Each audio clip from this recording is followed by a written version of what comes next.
IAS और PCS के exam के लिए सभी बच्चे रेडी हो जाइए। करंट अफेयर्स की सीरीज हम यहाँ पर आज से प्रारंभ करने जा रहे हैं।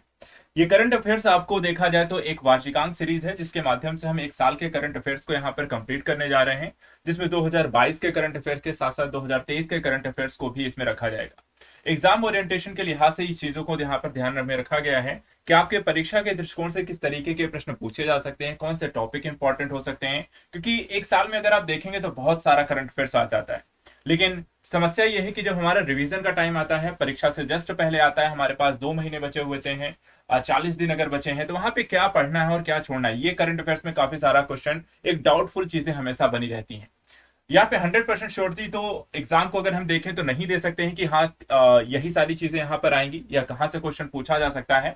लेकिन अगर हम पिछले कुछ सालों का यहाँ पर विश्लेषण कर लें तो इससे एक आइडिया लग जाता है कि आपको किस तरीके क्वेश्चन किस टॉपिक्स को लेकर के ज्यादा यहाँ पर हाईलाइटेड चीजें के लेकर क्वेश्चन पूछे गए।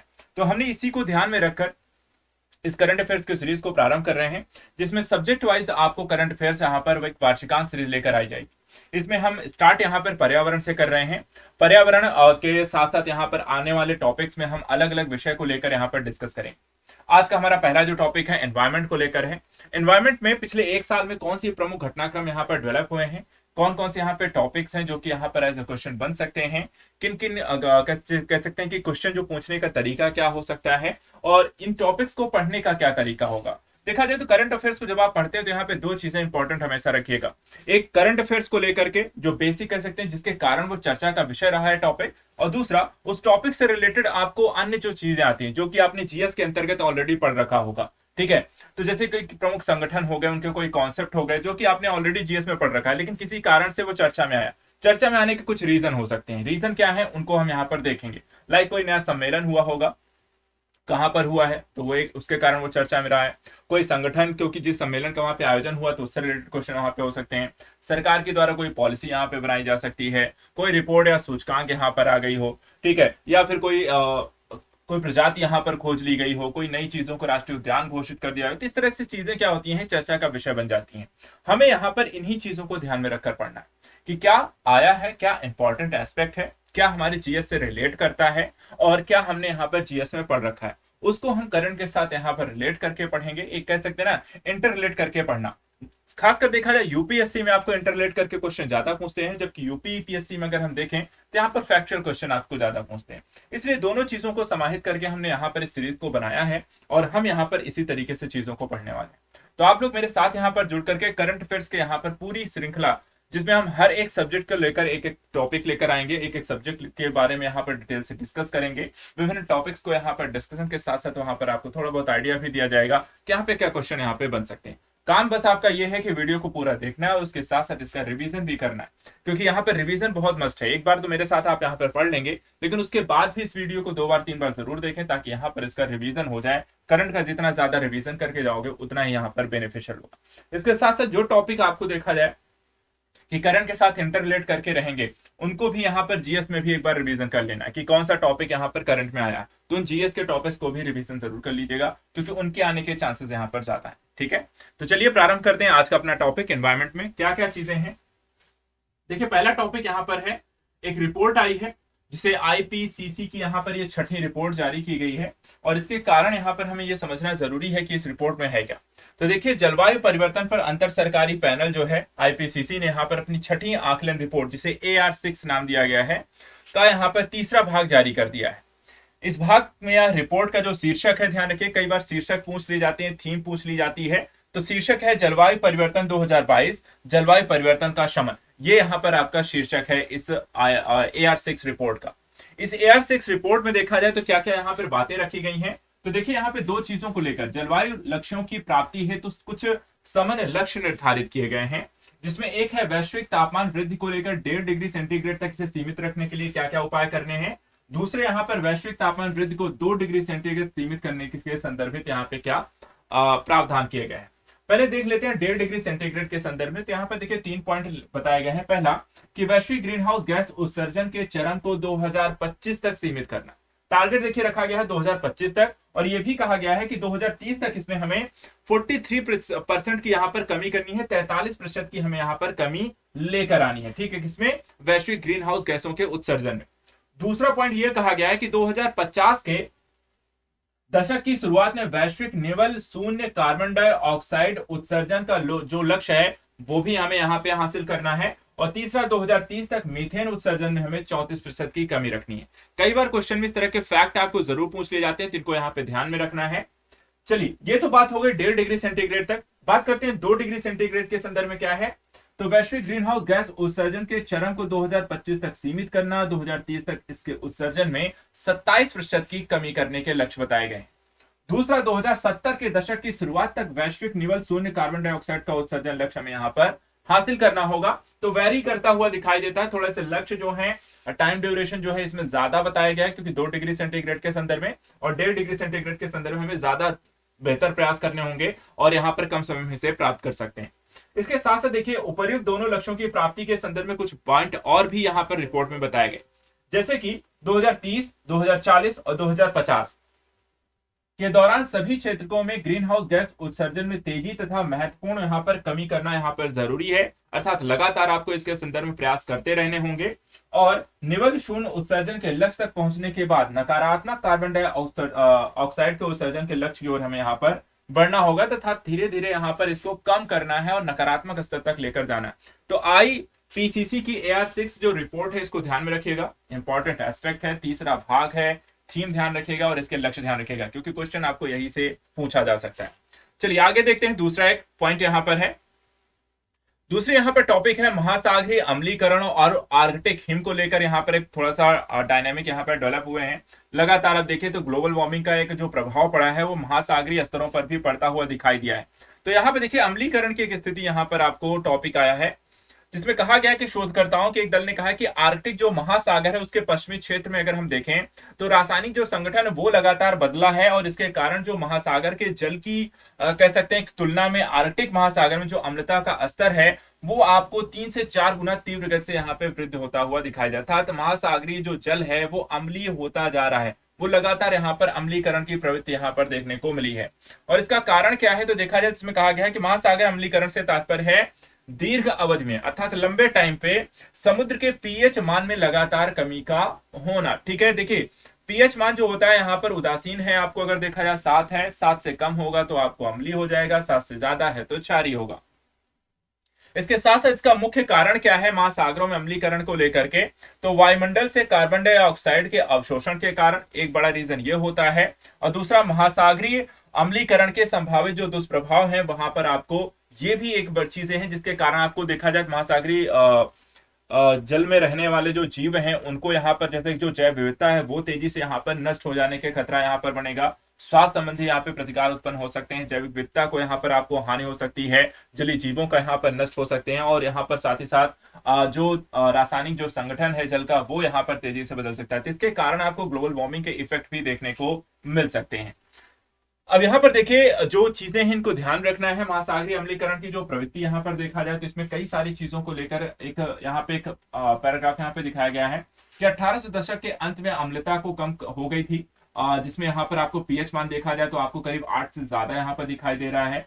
और 2100 में अनुमानित जो अम्लता में वृद्धि की स्थिति यहाँ पर बताई जा रही है वो देखा जाए तो समुद्री जो पीएच है वो 8 से नीचे और धीरे धीरे 7 की ओर यहाँ पर बढ़ता जा रहा है। और इसमें देखिए इसका कारण यहाँ पे क्या है तो वायुमंडलीय कार्बन डाइऑक्साइड की उच्चतर सांद्रता, कार्बन डाइऑक्साइड का यहाँ पर बढ़ना, कार्बोनिक, इसके कारण अगर देखा जाए तो कार्बन डाइऑक्साइड का जब क्योंकि घुलन की स्थिति अगर जल में यहाँ पर बढ़ती है तो उसके कारण देखिए तो कार्बोनिक एसिड बनेगा, हाइड्रोजन आयन जो होंगे वो मुक्त हो जाएंगे।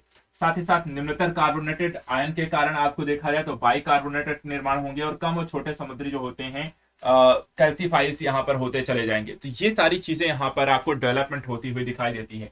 तो यहाँ पर ये टॉपिक्स को ध्यान रखिएगा। महासागरीय अम्लता की स्थिति इसका एक बड़ा और प्रमुख कारण होता है वायुमंडल से कार्बन डाइऑक्साइड के अवशोषण की एक स्थिति।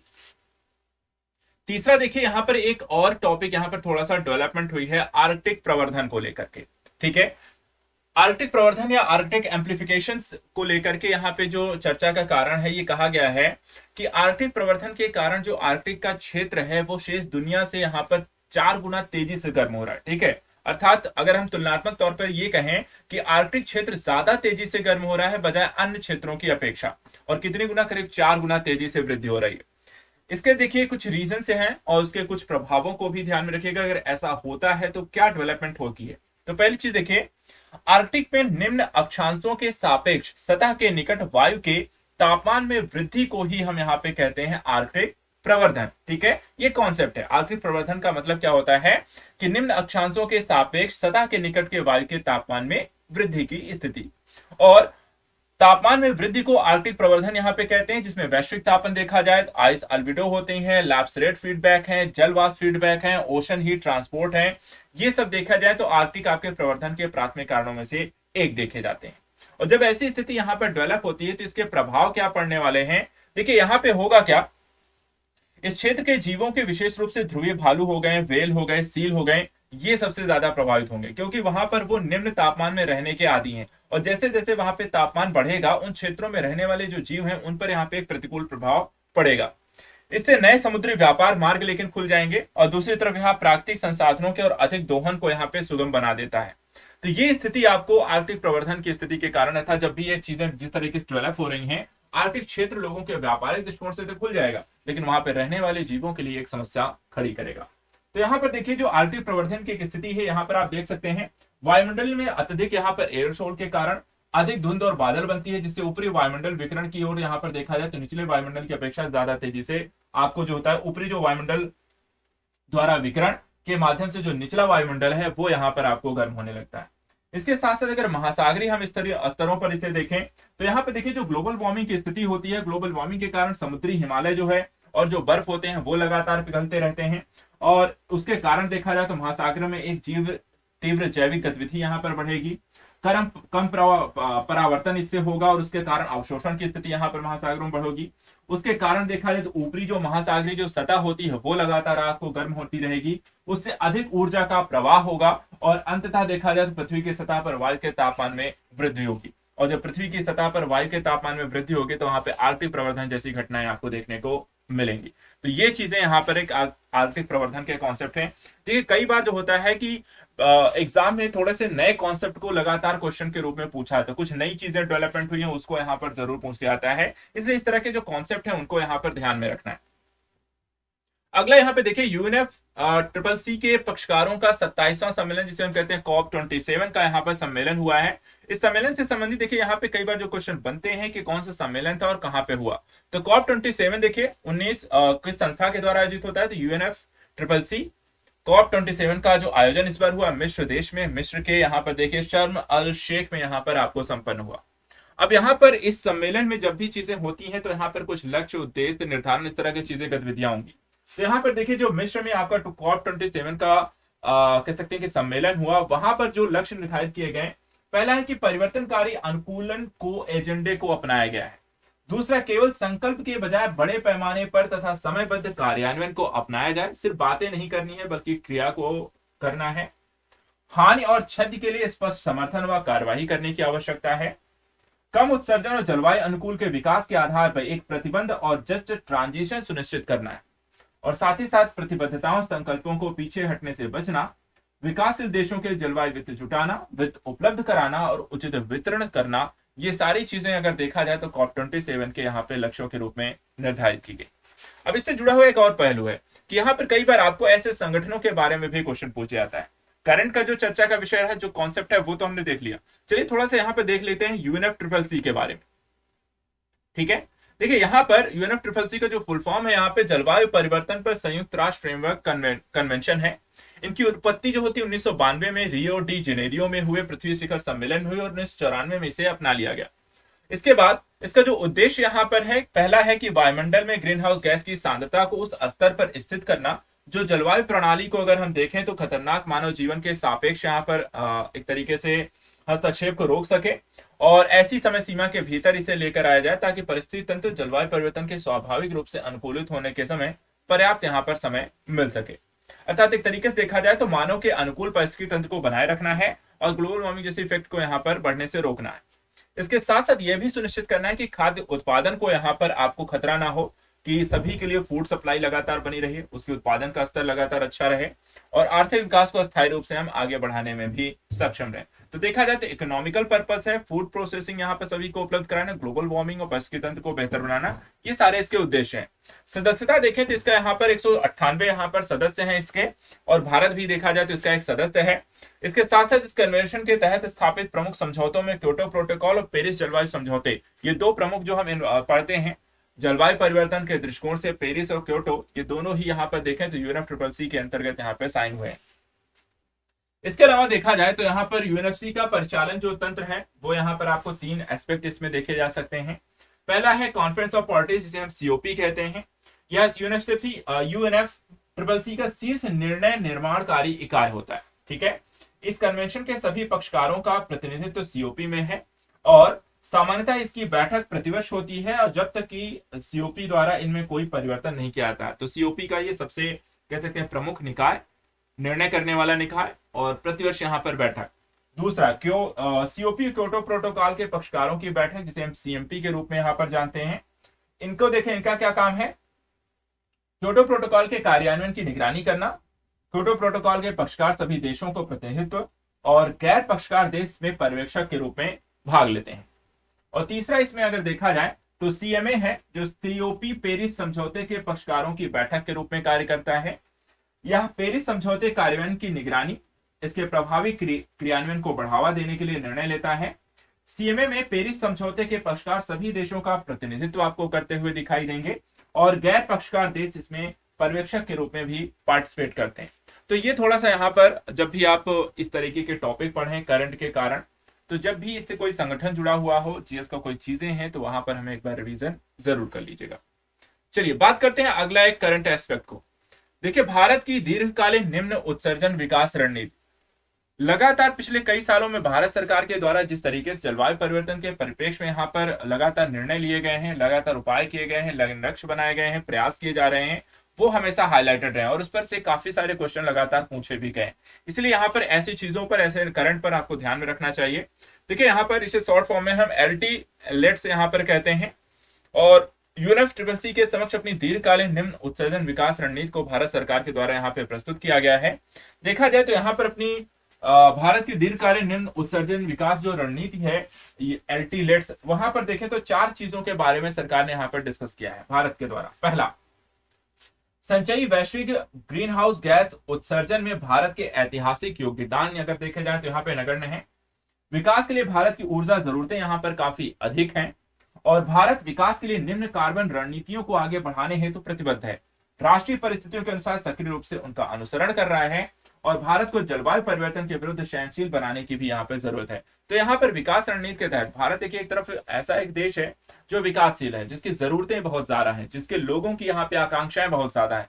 तो एक तरफ वहां पर उसे पूरा करना है और दूसरी तरफ ग्लोबल वार्मिंग के इफेक्ट से भी वहां पर उन्हें निपटना है। तो इनको कह सकते हैं कि विकास के साथ पर्यावरण को यहाँ पर सामंजस्य स्थापित करते हुए चीजों को आगे बढ़ाने को लेकर आप यहाँ पर एलटी लेट्स को यहाँ देखा जा सकता है। चलिए आगे देखते हैं नेक्स्ट टॉपिक। अब यहाँ पे देखा जाए तो भारत सरकार के द्वारा आप जो भी थोड़े से घटनाक्रम यहाँ पर डेवलप हुए हैं उनको भी एक बार मैं यहाँ पर बता देता हूँ। देखिए, जो वर्तमान नीतियां और लक्ष्य हैं भारत सरकार के अलग अलग प्रोस्पेक्टिव के लिहाज से, वो यहाँ पर लिखे हुए हैं। मैं आपको एक बार रिवाइज यहाँ पर करा देता हूँ। सबसे पहले देखिए, यहाँ पे विकास गतिविधियों के अनुरूप विद्युत प्रणालियों से निम्न कार्बन उत्सर्जन को हासिल करने के संदर्भ में भारत सरकार द्वारा क्या क्या प्रयास किए गए। इसमें देखिए तो एक एनडीसी है, अर्थात जो भारत का राष्ट्रीय कह सकते हैं योगदान का निर्धारण यहाँ पर किया गया है कि वर्ष 2030 तक 50% गैर जीवाश्म ईंधन क्षमता हमें प्राप्त करनी है। वितरण कंपनियां जो है खुली पहुंच वाले उपभोक्ताओं और कैप्टिव विद्युत संयंत्रों के नवीनीकरण खरीद दायित्व की प्रक्रिया को यहाँ पर करेंगे। अर्थात जो भी कंपनियां जो विद्युत वितरण कर रही हैं वो लगातार आपको ऐसी टेक्नोलॉजी और ऐसी बिजली का उत्पादन करें जो कि यहाँ पर कम कार्बन उत्सर्जन करे। नवीकरणीय ऊर्जा के समृद्ध 8 राज्यों में पारेषण नेटवर्क को मजबूत करने के लिए हरित ऊर्जा गलियारे का भी यहाँ पर निर्माण किया जा रहा है। इसके अलावा वर्ष 2032 तक स्थापित परमाणु ऊर्जा क्षमता को 3 गुना यहाँ पर वृद्धि करनी है। तो विद्युत के क्षेत्र में भारत सरकार के द्वारा किए गए काम। इसके बाद एकीकृत कुशल व समावेशी निम्न कार्बन परिवहन प्रणाली को लेकर भी भारत सरकार ने काम किया है। जैसे कि 2025 तक पेट्रोल में करीब 20% एथेनॉल सम्मिश्रण का यहाँ पर लक्ष्य निर्धारित किया गया है। भारतीय रेलवे के शून्य कार्बन उत्सर्जन लक्ष्य को 2030 तक पूरा करना है। भारत स्टेज 6 उत्सर्जन मानक को अपनाना है, यानी जिसे हम BS6 कहते हैं। मल्टी मॉडल कनेक्टिविटी के लिए एक राष्ट्रीय मास्टर प्लान जिसे PM गतिशक्ति को यहाँ पे आरंभ करना है। तो वो ये सारे काम यहाँ पे परिवहन प्रणाली के अंतर्गत कर रहे हैं। इसके अलावा शहरी डिजाइन में अनुकूलन, इमारतों में ऊर्जा और सामग्री दक्षता तथा टिकाऊ शहरीकरण को लेकर भारत सरकार के प्रयास, जिसमें देखा जाए तो नेशनल अर्बन पॉलिसी फ्रेमवर्क को अपनाया गया है। राष्ट्रीय भवन संहिता, ऊर्जा संरक्षण भवन संहिता, इको निवास संहिता जैसी चीजों के भवन निर्माण के संदर्भ में अपनाया जा रहा है। इंडिया कूलिंग एक्शन प्लान बनाए गए हैं। टिकाऊ आवास पर राष्ट्रीय मिशन यहाँ पे लॉन्च किया गया है। और विस्तारित उत्पादक दायित्व उत्तरदायित्व 2021, प्लास्टिक अपशिष्ट प्रबंधन संशोधन नियम 2021 जैसे कानून भी यहाँ पर पारित किए गए। संपूर्ण अर्थव्यवस्था के स्तर पर उत्सर्जन मुक्त आर्थिक वृद्धि को सुनिश्चित करना और एक कुशल नवाचार आधारित निम्न उत्सर्जन औद्योगिक प्रणाली को तैयार करने के संदर्भ में भी भारत सरकार ने इकोनॉमिकल पर्पज से साइंस एंड टेक का किस तरीके से उपयोग करके जलवायु परिवर्तन के अनुकूलन चीजों को विकसित करना है, इसके संदर्भ में देखा जाए तो टिकाऊ आवास, उन्नत ऊर्जा दक्षता के लिए राष्ट्रीय मिशन, मानक, लेबलिंग योजना तथा ऊर्जा दक्षता वित्त पोषण मंच यहाँ पर तैयार किए गए। जैसे कि स्टार मानक दिए जाते हैं, जो भी आपको अगर इलेक्ट्रॉनिक आप संसाधन अपने घरों में यूज करते होंगे तो वहां पे स्टार लगा कि 5 स्टार है, 4 स्टार है, 3 स्टार है, जो ऊर्जा दक्षता के दृष्टिकोण से यहाँ पर ज्यादा बेहतर होते हैं। प्राकृतिक गैस को बढ़ावा देना, जैव ईंधन के संदर्भ में राष्ट्रीय नीति और ईंधन के उपयोग में यहाँ पे बदलाव लाना। इसके साथ संसाधन दक्षता, प्लास्टिक, ई अपशिष्ट तथा स्टील रिसाइकलिंग नीतियों के द्वारा सामग्री दक्षता को बढ़ाया जाना। ग्रीन हाइड्रोजन प्रौद्योगिकी और बुनियादी ढांचे को बढ़ावा देने जैसे यहाँ पे पक्षों को भी भारत सरकार के द्वारा अपनाया गया। इसके अलावा वायुमंडल से कार्बन डाइऑक्साइड को हटाना और संबंधित इंजीनियरिंग के समाधान के संदर्भ से अगर देखा जाए तो carbon capture, utilisation and storage जैसी तकनीकों और कार्यप्रणालियों को विकसित करने के लिए अनुसंधान, विकास व मानव बुनियादी ढांचे की क्षमता को निर्मित किया गया है। इसके साथ साथ सामाजिक, आर्थिक, पर्यावरण से संबंधित विचारों के अनुरूप वन और वृक्ष आच्छादन को बढ़ावा देने संबंधी प्रयास यहाँ पे किए गए हैं। जैसे कि NDC में लक्ष्य निर्धारित किया गया है कि भारत जो है 2030 तक करीब 2.5 से 3 बिलियन टन कार्बन डाइऑक्साइड के बराबर अतिरिक्त कार्बन सिंक यहाँ पर तैयार करेगा। अन्य शैक्षिक योगदान के संदर्भ से देखे जाए तो 2030 तक ही आपको 26 मिलियन हेक्टेयर बंजर भूमि को पुनर्स्थापित करना, 20 वैश्विक आईची जैव विविधता लक्ष्यों के अनुरूप 12 राष्ट्रीय जैव विविधता लक्ष्य को यहाँ पर विकसित करना। प्रमुख नीतियों और संस्थानों के दृष्टिकोण से देखें तो हरित भारत के लिए राष्ट्रीय मिशन, राष्ट्रीय नवीनीकरण कार्यक्रम, नगर वन योजना, राष्ट्रीय REDD+, वनों की कटाई, वन संरक्षण के उत्सर्जन को कम करना जैसे रणनीतियों को अपनाया गया है। इसके अलावा भारतीय राष्ट्रीय राजमार्ग प्राधिकरण और भारतीय रेलवे के द्वारा प्रमुख हरित प्रयास भी यहाँ पर किए जा रहे हैं। निम्न कार्बन विकास से जुड़े आर्थिक और वित्तीय पहलुओं पर अगर हम ध्यान दें तो यहाँ पर अनिवार्य सस्टेनेबिलिटी रिपोर्टिंग के लिए सेबी के द्वारा business responsibility and sustainability report की शुरुआत यहाँ पर की गई है। PSL अर्थात प्राथमिकता प्राप्त क्षेत्रों को उधारी के तहत नवीनीकरण ऊर्जा की परियोजनाओं को यहाँ पे शामिल किया गया है।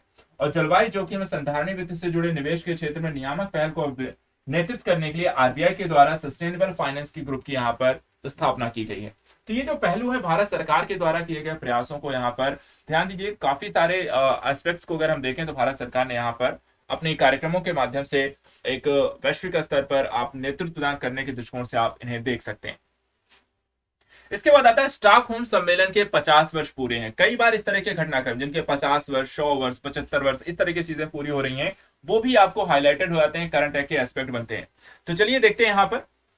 हाल ही में देखा जाए तो स्वीडन की राजधानी स्टॉकहोम में स्टॉकहोम 50+50 का आयोजन यहाँ पर किया गया। 1972 के मानव पर्यावरण पर संयुक्त राष्ट्र सम्मेलन के 50 वर्ष पूरे होने के उपलक्ष्य में इसका आयोजन किया गया है। UNCHE को स्टॉकहोम सम्मेलन के रूप में यहाँ पे जाना जाता है और यह पहली बार पर्यावरण को एक गंभीर वैश्विक मुद्दे के रूप में यहाँ पर स्वीकार किया गया था स्टॉकहोम कन्वेंशन में।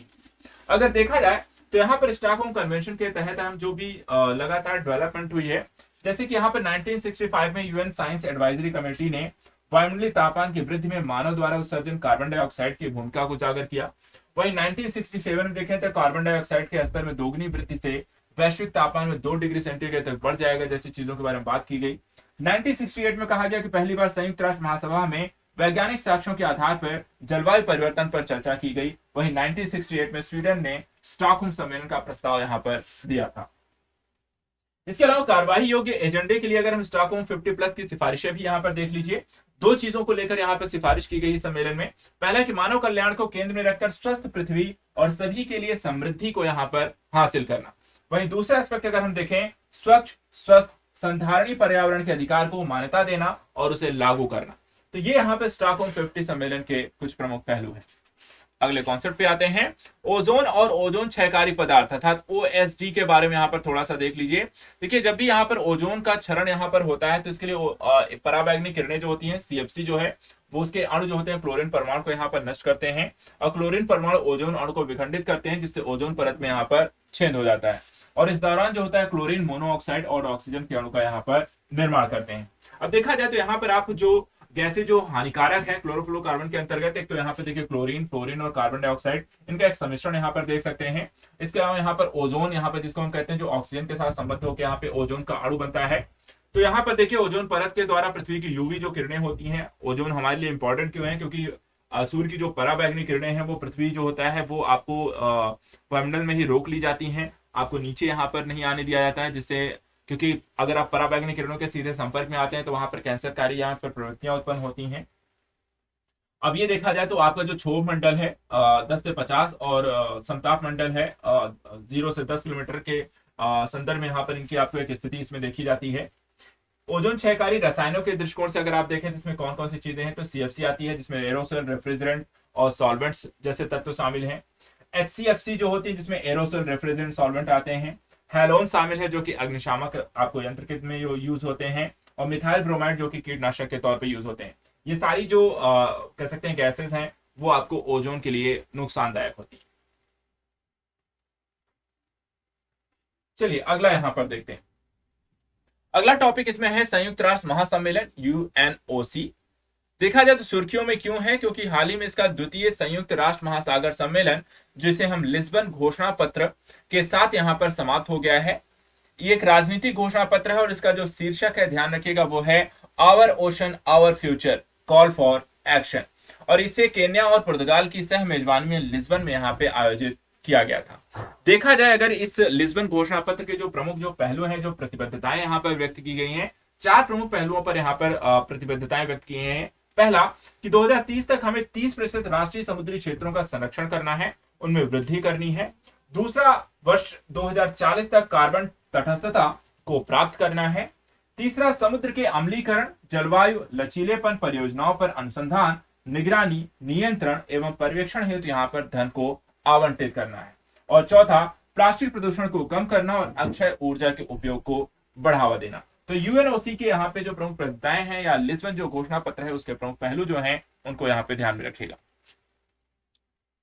इसके बाद आता है innovation roadmap of the mission integrated bio refineries. यहां पर देखें तो भारत ने global clean energy action forum के तहत IRMIP को यहां पर लॉन्च किया है। लक्ष्य क्या है कि अगले 5 वर्षों में के दौरान हमें ऊर्जा के क्षेत्र में R&D को यहां पर बढ़ाना है और इसके अधिक से अधिक अंतर्राष्ट्रीय सहयोग और वित्त पोषण को यहां पर देखा जाए तो बढ़ावा देना है। इसमें देखा जाए तो इसका सह नेतृत्व जो है भारत और नीदरलैंड ने किया। मिशन के जो कोर सदस्य हैं उसमें ब्राजील और कनाडा शामिल हैं। मिशन सहायता समूह के तौर पर यहां पर देखा जाए तो यूरोपीय आयोग और यहां पर यूके शामिल हैं।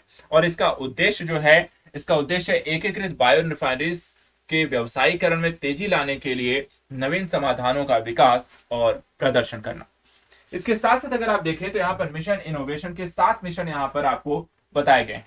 पहला, कार्बन ट्रांजिशन। दूसरा, नेट जीरो इंडस्ट्रीज। तीसरा, मिशन इंटीग्रेटेड बायो रिफाइनरीज। चौथा, क्लीन हाइड्रोजन। पांचवा, ग्रीन पावर्ड फ्यूचर। छठा, जीरो एमिशन शिपिंग। और सातवां, कार्बन डाइऑक्साइड रिमूवल। ये 7 यहां पर देखा जाए तो मिशन इनोवेशन या MI के 7 मिशन यहां पर निर्धारित किए गए। इन एस्पेक्ट को, पहलुओं को ध्यान में रखिएगा। ये सारी चीजें आपको एज अ क्वेश्चन के रूप में फैक्चुअलाइजेशंस या मल्टीपल यूपीएससी में देखे जाए तो मल्टीपल चॉइस क्वेश्चन के रूप में बनते हैं। इसके साथ साथ अगला यहां पर देखिए, अगला यहां पर है वंशन लाइफ। यहां पर है पर्यावरण के लिए वलय जीवन शैली, जो mission life lifestyle for environment है। ठीक है, तो मिशन लाइफ के तहत अगर हम देखे जाए तो यहाँ पर क्या क्या है, सुर्खियों में चर्चा का विषय क्यों है, तो प्रधानमंत्री ने गुजरात के देखे जाए तो केवड़िया में स्थित statue of unity mission life, ठीक है, में पर्यावरण के लिए जीवन शैली का यहाँ पर शुभारंभ किया है। और शुभारंभ के संदर्भ से देखा जाए तो यहाँ पर देखा जाए तो लक्ष्य 2022 से 27 अगले 5 वर्षों के संदर्भ से पर्यावरण की रक्षा संरक्षण के लिए व्यक्तिगत कार्रवाई है तो कम से कम यहाँ पर 1 अरब भारतीयों और अन्य वैश्विक नागरिकों को लामबंद करने का यहाँ पर उद्देश्य है।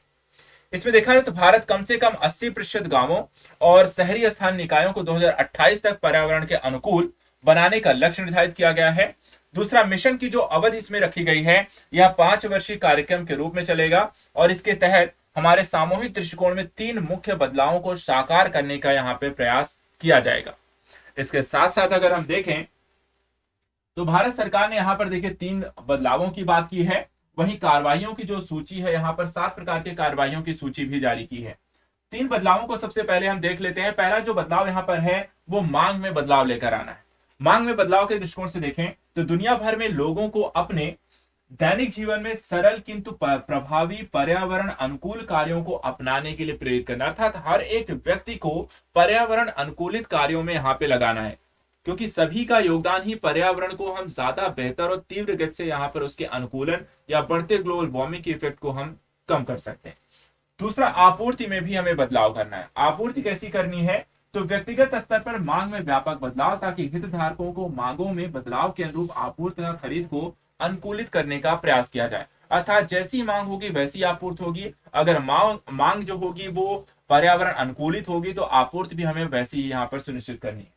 और तीसरा, नीतिगत स्तर पर बदलाव करना है, जिसके तहत औद्योगिक सरकारी नीतियों में बदलाव लाना है, बड़े पैमाने पर उनको प्रोत्साहित करना है। भारत और दुनिया की यहाँ पर मांग आपूर्ति की गतिशीलता को यहाँ पर देखा जाए तो प्रभावित करके हमें संधारणीय खपत तथा उत्पादन का समर्थन यहाँ पे करना होगा। तो इस तरीके से हमें मांग, बदलाव और नीति तीनों स्तरों पर, मांग, आपूर्ति और नीति तीनों ही स्तरों में यहाँ पे बदलावों की बात की गई है। चलिए बात करते हैं कि कार्रवाइयों की क्या क्या सूची है, तो एक एक करके इन्हें देख लेते हैं। पहली बात है यहाँ पे ऊर्जा की बचत करना। ऊर्जा की बचत के संदर्भ से हमें उन एलईडी बल्ब का उपयोग, सार्वजनिक परिवहन प्रणाली का उपयोग इत्यादि जैसी चीजों को अपनाना चाहिए। ऐसी ही यहाँ पर 19 कार्रवाइयों की बात की गई है। जल की बचत के संदर्भ में 15 कार्रवाइयां बताई गई हैं। जैसे कुछ के एग्जाम्पल हम इसमें देख लेते हैं, जैसे कि ड्रिप या टपक सिंचाई प्रणाली को अपनाना, वर्षा जल का संचयन करना जैसे, और संरचना के समय यहाँ पर आपको ऐसी चीजों का निर्माण करना जिसमें कम यहाँ पे जल इत्यादि की आवश्यकता हो। एकल उपयोग वाली प्लास्टिक की खपत को कम करने संबंधी यहाँ पे 11 उपायों की बात की गई है, जैसे कि बांस से बने टूथब्रश का उपयोग करना, खरीदारी के लिए यहाँ पे कपड़े से बने थैलों का उपयोग करना। इसके अलावा संधारणीय आहार शैली को अपनाना, जैसे कि यहाँ पर खाद्य अपशिष्ट घर खाद्य बनाना और स्थानीय रूप से उपलब्ध मौसमी खाद्यों को यहाँ पे प्राथमिकता देनी चाहिए। साथ ही अपशिष्ट में कमी करना। स्वच्छता कार्रवाइयों के दृष्टिकोण से 11 कार्रवाइयां हैं, जैसे पुराने कपड़े और किताबें दान करना, पुराने फर्नीचर की मरम्मत करना, उनका उपयोग करना, रिसाइकिल करना इत्यादि पहलू। इसी तरीके से छठे लक्ष्य के तहत यहाँ पे जो सूची है वो स्वस्थ जीवन शैली को यहाँ पे अपनाए जाने की बात की गई है, जिसे प्रदूषण के प्रभाव को कम करने के लिए पेड़ लगाना, प्राकृतिक और जैविक कृषि प्रणाली को यहाँ पे अपनाए जाने की बात की गई है। वहीं ई अपशिष्ट के में यहाँ पे कमी करने के दृष्टिकोण से रिचार्जेबल लिथियम बैटरियों का उपयोग, इलेक्ट्रॉनिक उपकरणों की मरम्मत करना और उन्हें उपयोग में लाने जैसे उपायों की बात की गई थी। ये सारे जो एस्पेक्ट है यहाँ पर अगर हम देखें वो सब के सब आपको कार्रवाइयों की सूची के अंतर्गत इसमें शामिल किए गए हैं।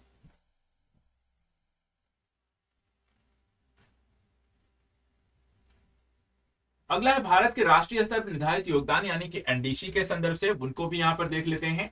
देखिए यहाँ पर आपको 3 यहाँ पर एनडीसी के लक्ष्य और टोटल यहाँ पर जो 8 यहाँ पर हैं सभी एनडीसी के लक्ष्य यहाँ पे निर्धारित किए गए हैं। ये 3 जो है 2030 के लक्ष्य के संदर्भ से हैं और 2015 के लक्ष्य के संदर्भ से यहाँ पर आपकी इसकी तुलना की गई है। तो यहाँ पर आप देख सकते हैं जैसे कि यहाँ पर 2030 के संदर्भित जो लक्ष्य है उनको हमें ज्यादा ध्यान में यहाँ पर रखना है। जीडीपी के संदर्भ में उत्सर्जन तीव्रता को कम करना है, जैसे कि यहाँ पे 2005 के स्तर की तुलना में वर्ष 2030 तक 33 से 35% की यहाँ पर कमी करनी है। अपडेटेड एनडीसी 2022 में अगर हम देखें तो उसमें कहा गया है कि 2005 के स्तर की तुलना में वर्ष 2030 तक 45% की कमी करनी है। और अगर प्रगति की बात करें तो 2005 के स्तर की तुलना में 28% की अनुमानित कमी यहाँ पर ऑलरेडी हो चुकी है। इसी तरीके से गैर जीवाश्म ईंधन आधारित ऊर्जा संसाधनों से कुल विद्युत का एक निश्चित प्रतिशत हासिल करना, यह लक्ष्य प्रौद्योगिकी के हस्तांतरण ग्रीन क्लाइमेट फंड से वित्त सहित कम ब्याज वाले अंतरराष्ट्रीय ऋण की मदद से इसमें पूरा किया जाएगा। देखा जाए तो इसमें आपको लगभग 40% की इसमें बात की गई है और लगभग 50% आपको देखा जाए तो अपडेटेड एनडीसी में इसमें बात की गई है। और प्रगति अगर हम देखें तो जून 2022 तक हमने के अंत तक 41.5% की यहाँ पर ऑलरेडी प्राप्ति कर ली थी। जो लक्ष्य निर्धारित किए गए हैं उनकी प्राप्ति के दृष्टिकोण से भी काम हो रहे हैं। इसके अलावा अतिरिक्त वन वृक्ष आवरण की सहायता से अतिरिक्त कार्बन सिंक के निर्माण की बात की गई है। अब इसमें देखें तो पूर्ववर्ती जो एनडीसी 2015 के हिसाब से 2.5 से 3 बिलियन टन कार्बन डाइऑक्साइड के बराबर यहाँ पर कार्य करना था, और इसे सेम एटलीस्ट यहाँ पर आपको फॉलो किया गया है। इसके अलावा भारतीय परंपरागत मूल्यों के संरक्षण पर आधारित जीवन यापन के एक स्वस्थ एवं संधारणीय तौर तरीकों को अपनाया जाना, जिसे एनडीसी 2022 में भारतीय परंपरा के मूल्यों के संरक्षण पर आधारित जीवन यापन के स्वस्थ संधारणीय तौर तरीकों को आगे बढ़ाने की इसमें बात की गई है।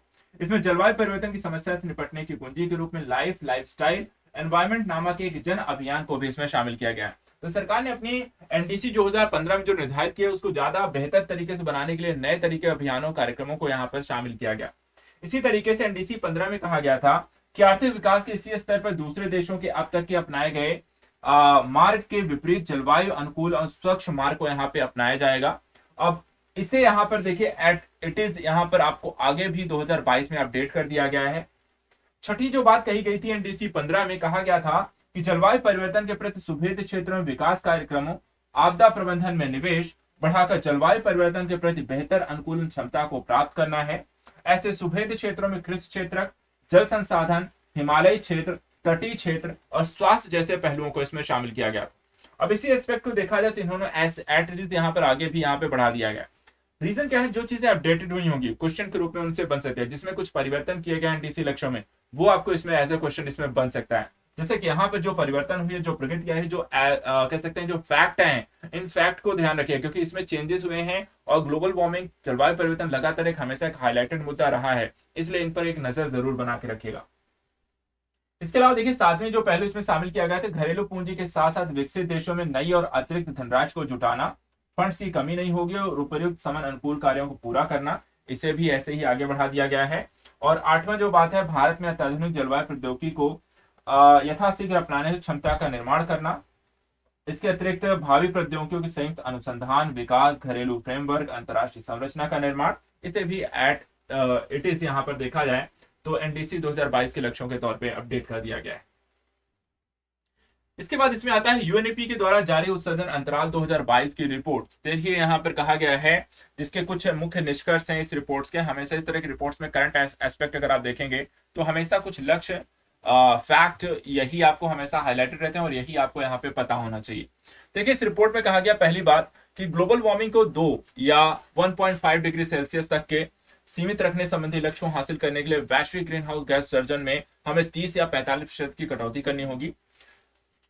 इसके साथ साथ भारत तीसरा सबसे बड़ा ग्रीन हाउस गैस उत्सर्जक है और भारत का प्रति व्यक्ति औसत उत्सर्जन करीब है 2.4 टन। ठीक है, कितना है?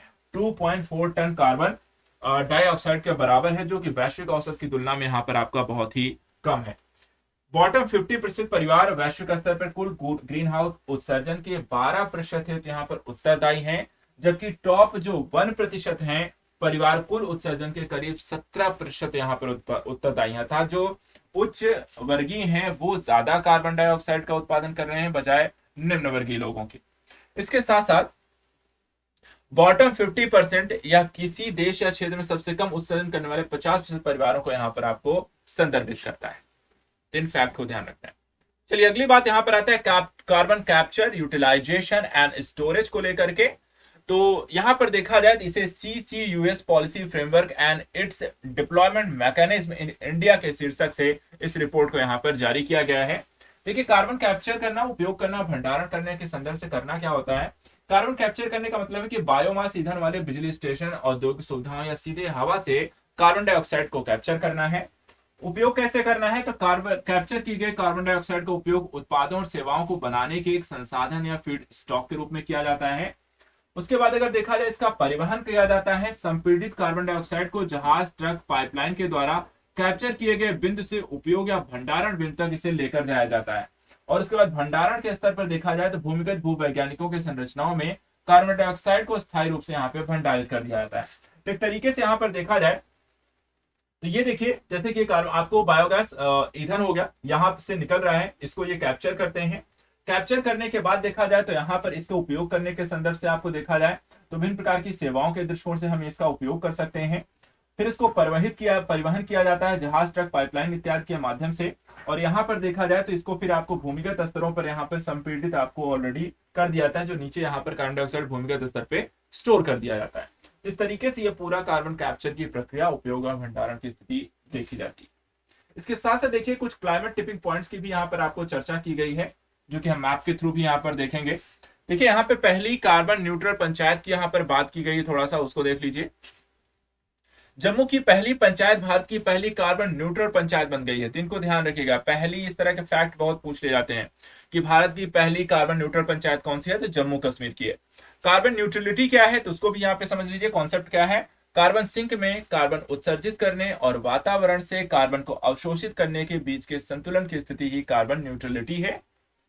कार्बन डाइऑक्साइड को वायुमंडल से हटाया जाता है इसमें, और फिर उसका भंडारण करना कार्बन संचयन कहलाता है। इसी तरह के कुछ क्लाइमेट टिपिंग पॉइंट्स हैं वैश्विक स्तर पर। क्लाइमेट टिपिंग पॉइंट एक तरीके की सीमाएं हैं। कैसी सीमाएं हैं, जहां एक छोटा सा परिवर्तन भी पृथ्वी की प्रणाली को अकस्मात और अपरिवर्तनीय बदलाव की ओर यहां पर धकेल सकता है।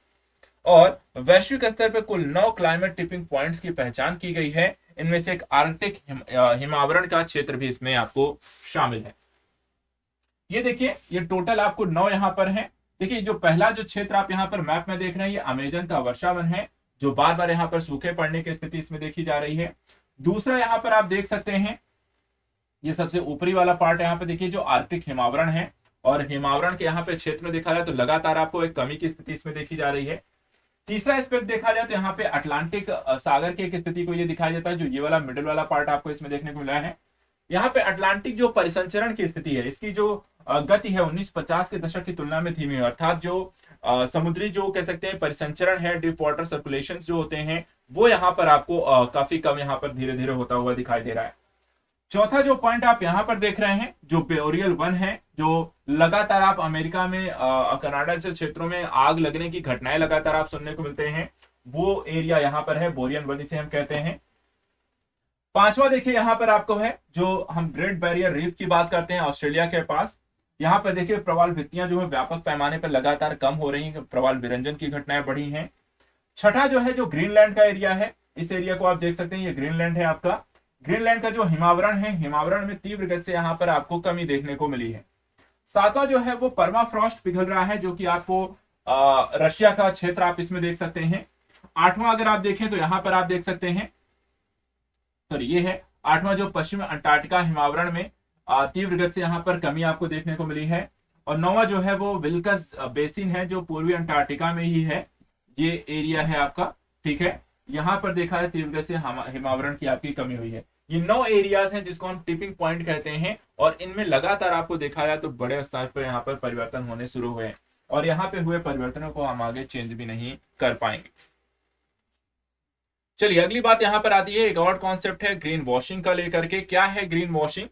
तो भारतीय रिजर्व बैंक के डिप्टी गवर्नर ने ग्रीन वॉशिंग के जोखिम से बचाव के लिए हरित वित्त के वर्गीकरण के का आह्वान यहाँ पे किया है।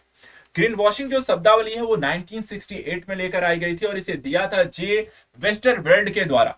इसमें देखा जाए तो ग्रीन वॉशिंग का संदर्भ है कि किसी कंपनी या संगठन के द्वारा पर्यावरण के अनुकूल आप काम करने के संदर्भ में दिखाया तो जाता है, लेकिन वहां पर वास्तव में सभी गतिविधियां पर्यावरण को प्रदूषित करने वाली होती हैं। अर्थात जैसा दिखाया जाता है वैसा होता नहीं। कहा यह जाता है कि हम पर्यावरण के अनुकूलित यहाँ पे काम कर रहे हैं, लेकिन होता क्या है, वो पर्यावरण को नुकसान पहुंचाने वाले काम। ऐसे कॉन्सेप्ट को हम कहते हैं ग्रीन वॉशिंग। अब यहाँ पे देखिए ग्रीन वॉशिंग के प्रकार क्या क्या है। तो पहली चीज होती है झूठ बोलना, फिबलिंग करना। इसमें होता है पर्यावरण के संबंध में ऐसे दावे करना जो स्पष्ट रूप से झूठ है। दूसरा, कोई सबूत नहीं है, नो प्रूफ, अर्थात कि पर्यावरण के संबंध में ऐसा दावा करना जिसे प्रमाणित ही आपको नहीं किया जा सकता, कि आपने ऐसा काम किया है लेकिन आपसे कहा जाए प्रमाणित करो तो वो प्रमाणित आप नहीं कर सकते। तीसरा, hidden trade off. Hidden trade off का मतलब हुआ कि एकल पर्यावरण विशेषता के आधार पर किसी उत्पाद को ग्रीन सिद्ध करना, कि आप वहां पर कह रहे हैं कि जो प्रोडक्ट आप डेवलप कर रहे हैं वो बेसिकली एनवायरमेंट अनुकूलित है, जबकि वो ऐसा है नहीं, ठीक है। तो ट्रेड के रूप में आप यहाँ पर कोई प्रोडक्ट यहाँ पर डेवलप कर रहे हैं जिसे आप एनवायरमेंट अनुकूलन यहाँ पर बता दिया जाता है। इसके अलावा अस्पष्टता, संचालन या सामग्री के बारे में जानबूझकर आप विवरण जो होते हैं वो यहाँ पर आप नहीं देते हैं, या फिर आप कम हानिकारक बताते हैं। कहते हैं कि ये लेस एविल से, अर्थात पर्यावरण का हानिकारक उत्पाद पर टू डू गुड्स लेबल लागू कर दिया जाता है कि यहाँ पर कह सकते हैं कि नुकसान कम पहुंचाएगा, लेकिन बेसिकली अगर देखा है उसके उपयोग के कारण नुकसान आपको ज्यादा हो रहा है। और असंबद्धता ऐसी सामग्री अभ्यास या इस्तेमाल करने से बचने का दावा करना जिसे पहले से ही अवैध या गैर मानकीकृत माना जाता है। ये सारी प्रक्रियाएं ग्रीन वॉशिंग है, ठीक है। ये सारी प्रक्रिया क्या है, ग्रीन वॉशिंग है। इनको ध्यान रखिएगा, सारे कॉन्सेप्ट हैं, नई चीजें कई बार आती हैं तो उनको यहाँ पर आपको पता होना चाहिए। चलिए आते हैं अगले एस्पेक्ट पे, ध्यान से चलते चलिए, ज्यादा कुछ नहीं है, बहुत छोटे छोटे कॉन्सेप्ट हैं, एनवायरमेंटल एस्पेक्ट्स हैं, इनको पता होना, रिवीजन करना, करंट को पढ़ते चलना बहुत जरूरी है, ठीक है। ये क्लासेस आज से स्टार्ट हुई हैं तो इनको आपको डेली बेसिस बस मेरे साथ आपको करते चलना। चलिए अगला पॉइंट क्या है, देखिए एनवायरमेंट आप जितना भी पढ़ेंगे वहां पॉल्यूशन एक बड़ा मुद्दा है, क्योंकि कई क्षेत्रों में लगातार आप देखें तो पॉल्यूशन एक बड़ी समस्या के रूप में सामने आया है। और जब भी आपको देखा जाए तो वायु प्रदूषण हो गया या जल प्रदूषण हो गया या अन्य तरीके के प्रदूषण आपको लगातार न्यूज में बने ही रहते हैं। इसको लेकर प्रदूषण या वायु प्रदूषण या एयर पोल्यूशन को लेकर के देखा जाए तो राष्ट्रीय स्वच्छ वायु कार्यक्रम के संदर्भ में यहाँ पे कुछ नए लक्ष्य यहाँ पे बनाए गए हैं।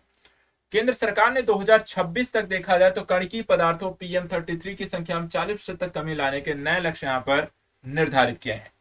यह लक्ष्य राष्ट्रीय स्वच्छ वायु कार्यक्रम के अंतर्गत शामिल शहरों के लिए निर्धारित किए गए हैं।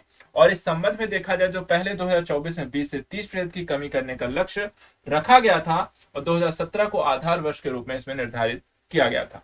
तो फैक्ट ध्यान रखिएगा, ठीक है, कितना 20 से 30% 2024 तक।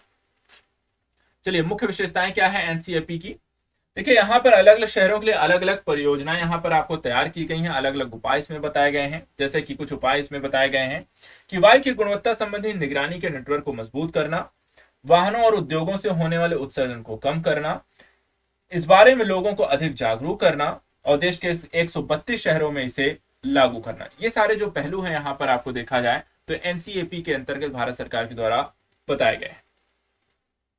इसके अलावा ताप विद्युत संयंत्रों के लिए कुछ मानदंडों की यहाँ पर बात की गई है। क्या क्या है, सुर्खियों में चर्चा का विषय ये क्यों है, तो देखिए पर्यावरणीय वन और जलवायु परिवर्तन मंत्रालय ने SO2 के मानदंडों को अपनाने के लिए ताप विद्युत संयंत्रों को 2 वर्षों का यहाँ पर दिया है। सल्फर डाइऑक्साइड के संदर्भित यहाँ पे जो मानक सेट किए गए हैं उन्हें उद्योगों को मानना है और इसके संदर्भ में 2 वर्ष का समय दिया गया है। देखा जाए 2015 में देखा जाए तो मंत्रालय के द्वारा कोयला आधारित ताप विद्युत संयंत्रों के द्वारा पार्टिकुलेट मैटर अर्थात PM, सल्फर डाइऑक्साइड अर्थात SO2, नाइट्रोजन ऑक्साइड और पारा और जल के उपयोग के लिए पर्यावरणीय मानदंडों को अधिसूचित किया गया था। प्रारंभ में इन मानदंडों को 2017 तक लागू करने का लक्ष्य रखा गया था, बाद में इसे 2022 तक बढ़ा दिया गया है। अब SO2 को लागू करने की समय सीमा को सभी 3 श्रेणियों के लिए बढ़ा दिया गया है, जिसमें पार्टिकुलेट मैटर, नाइट्रोजन डाइऑक्साइड के मानकों को पूरा करने के लिए समय सीमा को अपरिवर्तित लेकिन रखा गया है, अर्थात इनको 2022 ही रहेगा। मानदंडों के अनुपालन के लिए मौजूदा TPP में फ्लू डीसल्फराइजेशन, चयनात्मक उत्प्रेरक कटौती जैसे लक्ष्यों को भी इसमें शामिल किया गया है। और साथ ही साथ देखा जाए तो नियंत्रकों को अधिक प्रयोग यहाँ पे अनिवार्य किया गया है। इसके साथ साथ देखा जाए तो फ्लू गैस डीसल्फराइजेशन का जो मतलब है यहाँ पर एक ऐसा सेट है प्रौद्योगिकी का जिसका उपयोग हम जीवाश्म ईंधन चालित विद्युत संयंत्रों व उत्सर्जित फ्लू गैसों और अन्य सल्फर डाई उत्सर्जक प्रक्रियाओं से होने वाले उत्सर्जन से सल्फर डाइऑक्साइड को हटाया जाता है, ठीक है। अर्थात अलग अलग प्रकार की सल्फर डाइऑक्साइड अर्थात अलग अलग प्रकार की क्रियाएं जिसमें सल्फर डाइऑक्साइड उत्सर्जित होता है उनमें से सल्फर डाइऑक्साइड को हटाने की जो प्रक्रिया है उसी को हम यहाँ पर फ्लू गैस डीसल्फराइजेशन कहते हैं। चलिए यहाँ पर बात करते हैं कि जो ताप विद्युत संयंत्र अर्थात TPP के लिए जो SO2 जो मानदंड यहाँ पर सरकार ने बताए हैं वो क्या है वो भी देख लीजिए। देखिए यहाँ पर श्रेणी है, मानदंड है, SO2 उत्सर्जन के अलावा अन्य मानदंडों के लिए समय सीमा और SO2 उत्सर्जन के लिए समय सीमा की बात की गई थी। तो पहले यहाँ पर देखिए A है जो राष्ट्रीय राजधानी क्षेत्र के 10 किलोमीटर के भीतर और 10 लाख से अधिक आबादी वाले क्षेत्रों के संदर्भ में। इसके लिए मानक ये है कि 2022 के अंत तक पार्टिकुलेट मैटर, नाइट्रोजन डाइऑक्साइड को यहाँ पर पूरी तरीके से उसके मानकों को लागू करना है, जो कि औद्योगिक क्षेत्रों को या कह सकते हैं कंपनियों को, और सल्फर डाइऑक्साइड के संदर्भ में से 2024 तक उन्हें ये मानक पूरा करना है। इसी तरीके से लक्ष्य की गैर प्राप्ति वाले शहरों में जो राष्ट्रीय परिवेशी वायु गुणवत्ता मानकों को पूरा नहीं कर रहे हैं और जो गंभीर रूप से प्रदूषित क्षेत्रों के 10 किलोमीटर के दायरे में आते हैं उनके संदर्भ में ये मानक है 2023 जो नाइट्रोजन डाइऑक्साइड और साथ ही साथ यहाँ पे पार्टिकुलेट मैटर के संदर्भ में है, जबकि सल्फर डाइऑक्साइड के संदर्भ में ये मानक आपके 2025 बताए गए लक्ष्य रखाए गए हैं। और साथ साथ शेष संयंत्रों के लिए 2024 यहाँ पर है और 2026 यहाँ पर लक्ष्य आपको निर्धारित किए गए। तो ये आपके लक्ष्य जो है फिलहाल 2 सालों के लिए से बढ़ाया गया है। चलिए यहाँ पे देखिए, जो पेट्रोल वाहन है उसमें नाइट्रोजन डाइऑक्साइड के उत्सर्जन में लगी 25% की कमी किया जाएगा, और इसके संदर्भ में उत्सर्जित नाइट्रोजन ऑक्साइड के 60 मिलीग्राम प्रति किलोमीटर से अधिक यहाँ पे नहीं होना चाहिए। BS4 नामक या 80 मिलीग्राम प्रति किलोमीटर तक था BS4 मानक के संदर्भ से, जिसे BS6 वाहनों में यहाँ पर देखा जाए तो 60 मिलीग्राम प्रति किलोमीटर कर दिया गया है। इसके अलावा डीजल वाहनों के संदर्भ से देखा जाए तो 3 प्रदूषकों अर्थात hydrocarbon, nitrogen dioxide, particulate matter, और यहाँ पर नाइट्रोजन डाइऑक्साइड के स्तर को 70% तक कम करने के लक्ष्य रखे गए हैं। और इन्हें लागू करने के लिए केंद्रीय प्रदूषण नियंत्रण बोर्ड समय सीमा मानक निर्धारित करता है, और इन मानकों को वाहन निर्माताओं के द्वारा पालन करना अनिवार्य है। तो देखा जाए तो यहाँ पर जो भी वाहन पर प्रयोग किए जा रहे हैं उन वाहनों के द्वारा जो उत्सर्जन होता है, जो पर्यावरण को नुकसान पहुंचाते हैं, उनके संदर्भ में भी ये मानक आपको निर्धारित किए गए हैं। इसके अलावा एक और यहाँ पर कॉन्सेप्ट है टर्म, यानी ट्रेम स्टेज टीबी उत्सर्जन मानदंडों को लेकर के। ट्रेम देखा जाए तो क्या है, किस संदर्भ में क्या क्या मानक है टीबी उत्सर्जन को लेकर के। तो केंद्र सरकार ने कृषि उपकरणों के लिए ट्रेम स्टेज 4 उत्सर्जन मानदंडों को लागू करने की तारीख को एक बार फिर से यहाँ पर आगे बढ़ा दिया है, और नए ट्रेम 4 उत्सर्जन जो मानदंड हैं ये अप्रैल 2022 तक 50 हॉर्स पावर से बड़े इंजन वाले ट्रैक्टरों पर यहाँ पर लागू होंगे। इसके विपरीत 50 हॉर्स पावर से कम क्षमता वाले इंजन, जो समग्र उद्योग का बड़ा हिस्सा है, ट्रेम 3A मानदंडों द्वारा शासित होते रहेंगे। वर्तमान में ट्रेम 3A उत्सर्जन मानदंड विभिन्न HP यानी हॉर्स पावर श्रेणी वाले ट्रैक्टरों के लागू किए जाते हैं, और ये मानदंड पहली बार 2010-11 में लागू किए गए थे। साथ ही 1 अप्रैल 2024 से शुरू होने वाले भारत स्टेज मानकों में विभिन्न श्रेणी के इंजन यहाँ पे शामिल हैं। इनमें 8 किलोवाट से लेकर छोटे इंजनों को लेकर 560 किलोवाट तक के बड़े इंजनों को शामिल किया गया है। चलिए यहाँ पे 2 कॉन्सेप्ट यहाँ पर आते हैं, एक है पेलेटाइजेशन और दूसरा है टारफेक्शन। ये क्या है और किस संदर्भ में इनकी बात की गई है, उस पर थोड़ा सा ध्यान दीजिएगा। देखिए यहाँ पर मंत्रालय के द्वारा जो पराली जलाने की गतिविधियों को रोकने के लिए केंद्रीय प्रदूषण नियंत्रण बोर्ड यानी कि CPCB के लिए यहाँ पर कुछ दिशा निर्देश जारी किए गए हैं। क्या है दिशा निर्देश? जैसे कि इसमें कहा गया है कि धान की पराली पर आधारित पेलेटाइजेशन और टारफेक्शन संयंत्रों की स्थापना को बढ़ावा दिया जाएगा, और इसके लिए एक मुफ्त वित्तीय सहायता प्रदान करने का यहाँ पे प्रावधान भी किया जाएगा। पेलेटाइजेशन का मतलब होता है इस प्रक्रिया में कतरने, सुखाने, पीसने और गोले बनाने की प्रक्रिया शामिल है। वहीं पे टारफेक्शन के अंतर्गत कार्बनिक बायोमास का तापीय क्षरण किया जाता है। पेलेटाइजेशन और टारफेक्शन इकाइयों के बीच प्रमुख अंतर एक टारफेक्शन रिएक्टर की एक उपस्थिति का है, और इस प्रक्रिया के तहत पेलेट्स में बनाए गए या टारेफाइड किए गए पुआल को ताप विद्युत संयंत्रों में कोयले के साथ मिलाया जा सकता है, और इस कोयले की बचत होती है और कार्बन उत्सर्जन में भी यहाँ पर आपको कमी होती है। इस तरीके से पराली जलाने से जो हो रहे प्रदूषण की स्थितियां हैं उनको कम करने के संदर्भ से इस तकनीकी का यहाँ पर प्रयोग किया जाएगा। अगला यहाँ पर है वाटर कन्वेंशन को लेकर के। 2022 में यूरोप के लिए संयुक्त राष्ट्र आर्थिक आयोग के वाटर कन्वेंशन या जल अभिशमन की 30वीं वर्षगांठ का आयोजन किया गया। Water convention on the production and use of transboundary water courses and international lakes 1992 के संदर्भ में यहाँ पर इसे आयोजित किया जाता है। ये एक अंतरराष्ट्रीय कानूनी उपाय है और एक अंतर सरकारी यहाँ पर मंच भी है। इसे 1992 में हेलसिंकी में अपनाया गया, 1996 में इसे लागू किया गया। प्रारंभ में इसे एक क्षेत्रीय उपाय के रूप में लागू किया गया था, और 2006 में इसे संयुक्त राष्ट्र के सभी सदस्यों के लिए एक वैश्विक स्तर पर प्रस्तुत किया गया। देखा जाए तो UNECE यानी यूरोप के लिए संयुक्त राष्ट्र आर्थिक आयोग जो संस्था है उसके बारे में थोड़ी सी यहाँ पे जानकारी है, देख लेते हैं क्या काम करते हैं ये। देखिए इनकी उत्पत्ति हुई थी 1947 में। संयुक्त राष्ट्र आर्थिक एवं सामाजिक परिषद के द्वारा इसकी स्थापना, जिसे हम इकोसैक भी कहते हैं, उनके द्वारा इसकी स्थापना की गई थी। उद्देश्य था UNECE का प्रमुख उद्देश्य संपूर्ण यूरोपीय क्षेत्र में आर्थिक एकीकरण को बढ़ावा देना। सदस्यता में देखिए इसमें यूरोप, उत्तरी अमेरिका, एशिया के 56 देश में शामिल हैं। हालांकि संयुक्त राष्ट्र के सभी इच्छुक सदस्य देश UNECE के कार्य में भाग ले सकते हैं, लेकिन भारत देखा जाए तो यहाँ पर इसका सदस्य नहीं है।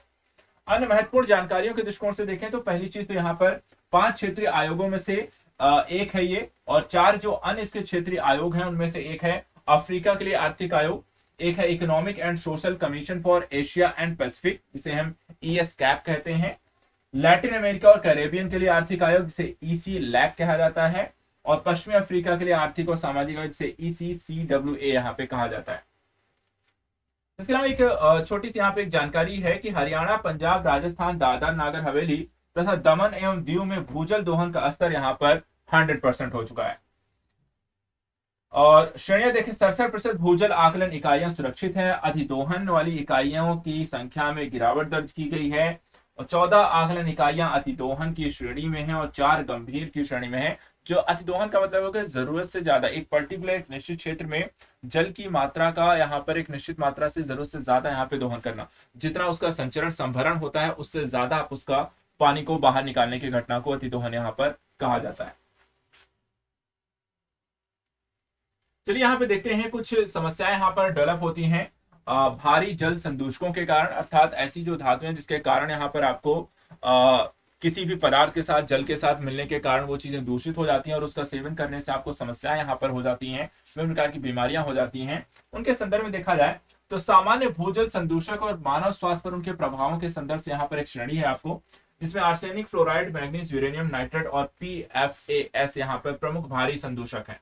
इनका मानव स्वास्थ्य पर क्या प्रभाव पड़ता है, जैसे कि मान लीजिए यदि आर्सेनिक जो है इसका आपके साथ यहाँ पर संलग्न होता है, किसी कारण से आप इसके संपर्क में आते हैं तो उसके कारण ब्लैक फुट रोग हो सकता है, मेलानोसिस हो सकती है, केराटोसिस, हाइपर केराटोसिस जैसे दर्दनाक एवं विकृत त्वचा संबंधी विकार हो सकते हैं। इसके साथ साथ लीवर और किडनी की बीमारी हो सकती है, हृदय और फेफड़े की बीमारी हो सकती है, और कई प्रकार के कैंसर के कारण यहाँ पर मौत भी हो सकती है। वहीं फ्लोराइड जैसी धातुओं के संपर्क में आने से या उसका सेवन करने से या किसी के साथ संलग्न होने के कारण स्केलेटल फ्लोरोसिस और डेंटल फ्लोरोसिस की यहाँ पर आपको घटनाएं होती हैं। मैग्नीज की यहाँ पर अधिकता के कारण बौद्धिक विकास बाधित हो जाता है, और यूरेनियम की अधिकता के कारण किडनी खराब होती है, कैंसर के खतरे के कारण यहाँ कैंसर हो सकता है और उसके कारण मृत्यु भी हो सकती है। नाइट्रेट जो है उसके कारण blue baby syndrome, colorectal cancer, thyroid रोग, न्यूट्रल ट्यूब विकार जैसी समस्याएं यहाँ पर बढ़ती हैं।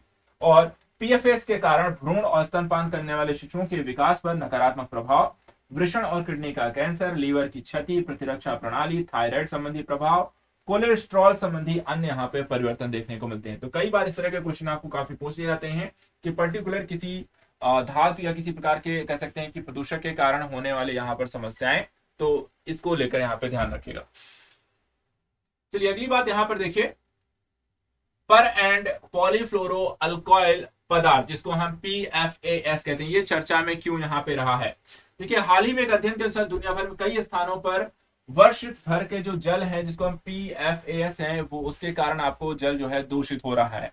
और इसके कारण आप ध्यान दीजिएगा कि PFAS एक प्रकार के रसायन है जिसमें आंशिक या पूर्णतः फ्लोरीन युक्त कार्बन की श्रृंखलाएं मौजूद होती हैं, और इनकी श्रृंखलाओं की लंबाई यहाँ पर आपको भिन्न भिन्न हो सकती है।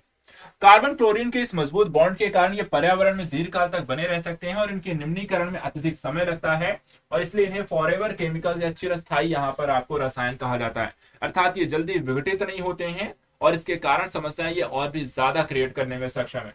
इसके अलावा परफ्लोरोकार्बन ऑक्टेन सल्फोनिक एसिड जिसे हम PFOS कहते हैं, तथा परफ्लोरो ऑक्टेनिक एसिड PFOA जैसे स्थायी कार्बनिक प्रदूषकों पर स्टॉकहोम समझौते के तहत यहाँ पर सूचीबद्ध किया गया है। तो ये देखा जाए तो ये PFAS के संदर्भ से यहाँ पर आपको रोग भी मैंने बता दिए थे, जिसके कारण भ्रूण और स्तनपान के शिशुओं के विकास पर एक नकारात्मक प्रभाव पड़ता है। वृषण किडनी का कैंसर हो सकता है, लीवर की क्षति, प्रतिरक्षा प्रणाली कमजोर, थायराइड संबंधी विकार, कोलेस्ट्रॉल की समस्या, ये सब भी यहाँ पर होती है, तो इनको ध्यान रखिएगा। इसके अलावा देखिए PFAS से जुड़े कुछ मुद्दे भी हैं और इनके उपयोग से संबंधित कुछ घटनाक्रम भी हैं, जैसे कि PFAS से जुड़े मुद्दे अत्यधिक प्रयोग से पर्यावरण की सतत उपस्थिति के कारण व्यक्तियों और पशुओं में ये के रक्त में ये घुल जाते हैं, जिससे स्वास्थ्य संबंधी यहाँ पे समस्याएं डेवलप करते हैं, जैसे कि प्रजनन क्षमता का ह्रास जैसी समस्याएं होती हैं। बच्चों में विकास संबंधी नकारात्मक प्रभाव पड़ता है। शारीरिक हार्मोन जो होते हैं वो उसमें स्राव होने में समस्याएं उत्पन्न होती हैं। कोलेस्ट्रॉल का स्तर बढ़ता है और साथ साथ लीवर में यहाँ पर आपको खराबी होती है। इसके दूसरे एस्पेक्ट को अगर हम देखें, PFAS का जो आम उपयोग है, जहां इसका उपयोग किया जा रहा है, जैसे कि नॉन स्टिक बर्तन और भोजन पकाने हेतु उपयोग होने वाले बर्तनों में देखा जाए तो इसकी यहाँ पर लेप लगाई जाती है। अग्निशमन फोम यहाँ पर प्रयोग किए जाते हैं। पानी और तेल प्रूफ परिधान बनाने में इनका प्रयोग किया जाता है। दाग प्रतिरोधी कालीन आदि बनाने में इनका प्रयोग किया जाता है।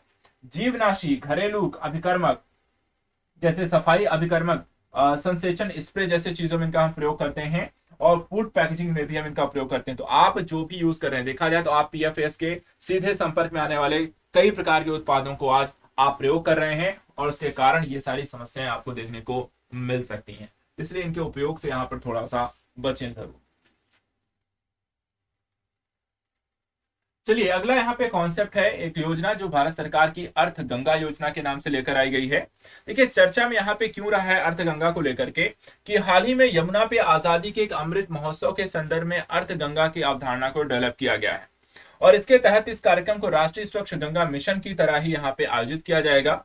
इसका लक्ष्य ये है कि अर्थ गंगा परियोजना के माध्यम से गंगा बेसिन के क्षेत्रों का विकास करना और इन क्षेत्रों के सकल घरेलू उत्पाद में 3% के योगदान को सुनिश्चित करना है। इसके साथ साथ यह अनुपात लगाया गया है, अनुमान लगाया गया कि 5 वर्षों में 1000 करोड़ रुपए से अधिक का यहाँ पे आर्थिक लाभ इस योजना के माध्यम से हो सकता है। अब देखा जाए तो इस योजना के अंतर्गत अर्थ के तहत जो कार्यक्षेत्र हैं, जो कार्यविधियां हैं, वो भी यहाँ पर अनुकूल दिखाई गई हैं, बताया भी गया है। जैसे कि संस्थागत क्षमता का निर्माण किया जाएगा, इसमें बेहतर विकेंद्रीकृत जल प्रशासन के लिए स्थानीय क्षमताओं में वृद्धि किया जाएगा। दूसरा, शून्य बजट प्राकृतिक खेती को यहां पर इन क्षेत्रों में बढ़ावा दिया जाएगा, जिसमें नदी के दोनों ओर 10 किलोमीटर तक रसायन मुक्त खेती की जाएगी। किसानों के लिए प्रति बूंद अधिक आय का सृजन किया जाएगा, और गोवर्धन योजना को यहां पर इन क्षेत्रों में लागू किया जाएगा। इसी तरीके से मलगाद और अपशिष्ट जल का मुद्रीकरण और पुनरुपयोग को यहां पर बढ़ावा दिया जाएगा, जिसमें सिंचाई और औद्योगिक कार्यों में उपचारित जल को फिर से उपयोग में लाकर यहां पर राजस्व को बढ़ाने के काम किए जाएंगे। इसके साथ साथ आजीविका सृजन के अवसर की स्थिति के बारे में अगर हम बात करें तो इसमें घाट में हाट अर्थात बाजारों को डेवलप करना, स्थानीय उत्पादों, आयुर्वेद, औषधि पौधों आदि को यहाँ पे बढ़ावा दिया जाएगा। गंगा प्रहरी जैसे स्वयंसेवकों की दक्षता का इसमें निर्माण भी किया जाएगा। इसमें जन भागीदारी को बढ़ाने के संदर्भ से नदी से जुड़े हितधारकों के बीच एक तालमेल को सुनिश्चित करना शामिल है, और सांस्कृतिक विरासत पर्यटन के संदर्भ से यहाँ पर देखा जाए तो नए पर्यटन, कम्युनिटी जेटीज, योग का प्रचार, साहसिक पर्यटन, गंगा आरती जैसी पहलों के माध्यम से सांस्कृतिक विरासत और पर्यटन को बढ़ावा देने जैसे पहलों को इसमें शामिल करने का अर्थ गंगा का ये प्रयोजन है। इसके साथ साथ अर्थ गंगा के तहत शुरू की गई कुछ पहले भी यहाँ पर हैं, जो कि 3 अलग अलग एस्पेक्ट की इसमें बात दिखाई देती हैं। एक है जलज। जलज यहाँ पर अगर देखा जाए तो इसकी शुरुआत 26 स्थानों पर की गई है। ये स्थान उन राज्यों में स्थित हैं जहां गंगा नदी यहाँ पर गुजरती है। इसके तहत छोटी छोटी दुकानों, फ्लोटिंग मोबाइल केंद्रों की स्थापना की जाएगी, और साथ ही साथ इसका उद्देश्य गंगा नदी के तटों के आसपास आजीविका के अवसरों को बढ़ाने के संदर्भ से भी किया जाएगा। इसके अतिरिक्त एक पहलू यह भी इसमें शामिल किया गया है, एनएमजीसी और सहकार भारती के बीच समझौता ज्ञापन इसमें किया गया है, जिनके माध्यम से गंगा नदी के प्रवाह क्षेत्र वाले 5 राज्यों में 75 सहकार गंगा ग्रामों की पहचान की जाएगी। इसका उद्देश्य क्या होगा? उद्देश्य यह है कि किसान उत्पादक संगठनों, सहकारी समितियों, मध्य प्राकृतिक खेती को यहाँ पे बढ़ावा देना, गंगा ब्रांड के तहत प्राकृतिक खेती, जैविक उत्पादों के विपणन की यहाँ पे सुविधा को भी आगे बढ़ाया जाएगा। इसके साथ साथ पर्यटन संबंधी एक पोर्टल डेवलप किया जाएगा, जिसे नाम दिया गया आई एम अवतार की शुरुआत जिसमें पर्यटन को सुविधाजनक बनाना, स्थानीय उत्पादों के विपणन को बढ़ावा देना, गंगा के घाटों में एनएमजीसी के द्वारा अपनाई गई अन्य परिसंपत्तियों की स्तनधारणता को सुनिश्चित करना। तो अर्थ गंगा के पहलुओं को यहाँ पे ध्यान रखिएगा। सरकार एक नई परियोजना है जिसमें कई सारे अलग अलग एस्पेक्ट से इसमें चीजों करना, सिर्फ पर्यावरण को अनुकूलित करना है, खेती बढ़ावा देना है किसानों के संदर्भ से, और अन्य एस्पेक्ट यहाँ पे मार्केटिंग और बाजार को भी इसमें बढ़ावा देना है। इसके साथ साथ अगर हम देखें तो संयुक्त राष्ट्र के द्वारा मरुस्थलीकरण की रोकथाम के संदर्भ से अभी समय यहाँ पर COP 15 का सम्मेलन यहाँ पर हुआ। देखा जाए तो 15वां सत्र जो है कोटे डी आइवर के आबिदजान में यहाँ पर संपन्न हुआ है। देखा जाए तो COP वर्ष 2001 से द्विवार्षिक रूप से अपनी बैठक को लगातार आयोजित करता रहा है। ध्यान रखिएगा, द्विवार्षिक बैठक है, वार्षिक तौर पे नहीं होती है। और इस वर्ष की जो थीम रही है इनकी, भूमि, जीवन, विरासत, अभाव से समृद्धि की ओर। थीम ध्यान रखिएगा, सम्मेलन कम होता है, यही सारे क्वेश्चन आपसे बनते हैं। संयुक्त राष्ट्र मरुस्थलीकरण रोकथाम अभिसमय के संदर्भ से कुछ चीजों को भी आपको बता देते हैं। देखिए 1900 देखा जाए तो इसकी जो स्थापना हुई थी 1994 में राष्ट्र स्थापित किया गया। पर्यावरण विकास के संधारण भूमि से प्रबंधन को जोड़ने वाले एक कानूनी रूप से यहाँ पर एक बाध्यकारी अंतरराष्ट्रीय समझौता है। इसका उद्देश्य है विश्व की जो भूमि क्षरण और कार्बन तटस्थता की राह पर के लिए समन्वित कार्य लक्ष्यों को इसमें बढ़ावा देना, उस पर ध्यान केंद्रित करना है। इसमें 197 सदस्य देश जो है इसके पक्षकार हैं और 196 देश और यूरोपीय संघ इसमें शामिल है। देखा जाए भारत भी इसका एक पक्षकार के तौर पर इसमें शामिल है।